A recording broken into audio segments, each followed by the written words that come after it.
नमस्कार साथियों और प्यारे मित्रों। हम लोग यहाँ पर देख रहे हैं गुल्म निदान के अंतर्गत जो नेक्स्ट पॉइंट है, हम लोग को गुल्म के पूर्व रूप के बारे में बात करेंगे। इससे पहले हम लोगों ने रक्तज गुल्म पढ़ा था, है ना? आप लोग अच्छे से देख लीजिएगा। तो गुल्म के पूर्व रूप क्या होते हैं, तो देखेंगे अन्न न अभिलाषा, अर्थात उस स्त्री को, जिस व्यक्ति को गुल्म हो जाएगा उसको अन्न भोजन करने की इच्छा नहीं रहेगी। अरोचक अविपाक, पहले तो अरोचक होगा, साथ ही साथ अविपाक, अगर खाना खाता भी है तो क्या होगा, उसका पाचन नहीं होगा। अग्नि वैषम्य, और साथ ही साथ अग्नि जठराग्नि विषम हो जाएगी तो स्वाभाविक बात है उसको भूख नहीं लगेगी। विदाहो भुक्त से, और जब खाना खा लेगा तो उसको जलन सा महसूस होगा, ठीक है ना? पचेगा नहीं, पकेगा नहीं तो क्या होगा, पित्त पित्त मतलब एक तरह से उसको जलन महसूस होगा। पाक काले च युक्तिया छर्दि उद्गारो, भोजन का जब पाक होगा, जब भोजन का पाक होगा तो उस समय उसको छर्दी और उद्गार अर्थात बमन और डकार आएगा। साथ ही साथ वात मूत्र पुरुष वेगानाम च प्रादुर्भाव, है ना? और वात मूत्र पुरुष वेग का प्रादुर्भाव होता है गुल्म के पूर्व रूप में, ठीक है ना?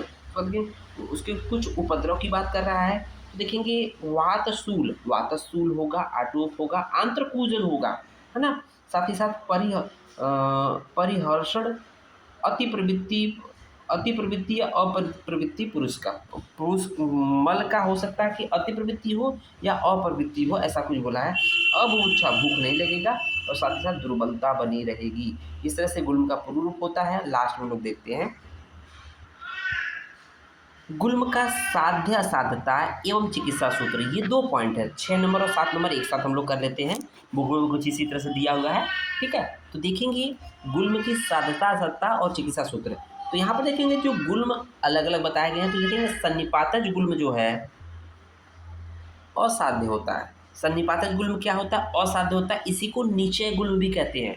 तो प्रश्न पूछा जाता है कि सन्निपातज गुल्म का दूसरा नाम क्या है, निचय गुल्म होता है, ठीक है ना? और इसको जो असाध्य होता है उसकी चिकित्सा न करे, ऐसा बोला गया है। और एक दोषज गुल्म में क्या होता है, वातज गुल्म, पित्तज गुल्म, कफज गुल्म, ये तीनों क्या होते हैं, साध्य होते हैं और दोषानुसार चिकित्सा करना चाहिए। वातज गुल्म होता है वातनाशक, पित्तज गुल्म होता है पित्तनाशक, और कफज गुल्म होता है कफनाशक। चिकित्सा जो बताई गई उसके अकॉर्डिंग करना चाहिए। और जो द्वंद्वज गुल्म है, अर्थात वात पित्त, पित्त कफ, कफ वात, जो गुल्म होता है उसमें साधारण क्रम से चिकित्सा करनी चाहिए। और कुछ पॉइंट और दिया है, ध्यान देंगे। अगर उपद्रव के रूप में आ गया हो, उपद्रव, बहुत सारे गुल्म में उपद्रव आ गए हैं, तो उपद्रव भी 2 प्रकार के होंगे। एक गुरु उपद्रव होंगे, मतलब ज़्यादा वाले उपद्रव होंगे जो ज़्यादा नुकसान करते होंगे, भारी उपद्रव होंगे। एक लघु उपद्रव होंगे।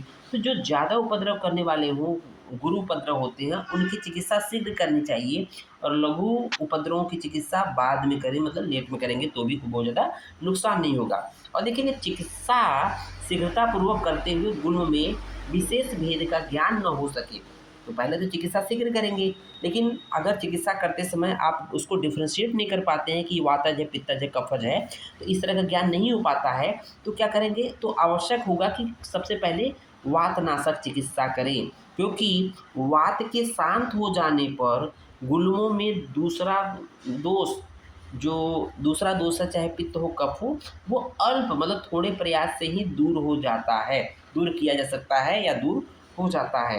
नोट दिया हुआ है क्या, कि बिना वात के गुल्म रोग नहीं होता है। बिना वात के गुल्म रोग नहीं होता, चाहे पित्तज हो, कफज, उसमें भी वात का इन्वॉल्वमेंट होगा ही होगा। वातज गुल्म है तो उसमें वात का इन्वॉल्वमेंट तो है ही। और गुल्म वात प्रधान व्याधि होती है। तो इस तरह से हम लोग का गुल्म वाला पार्ट कंप्लीट होता है। धन्यवाद।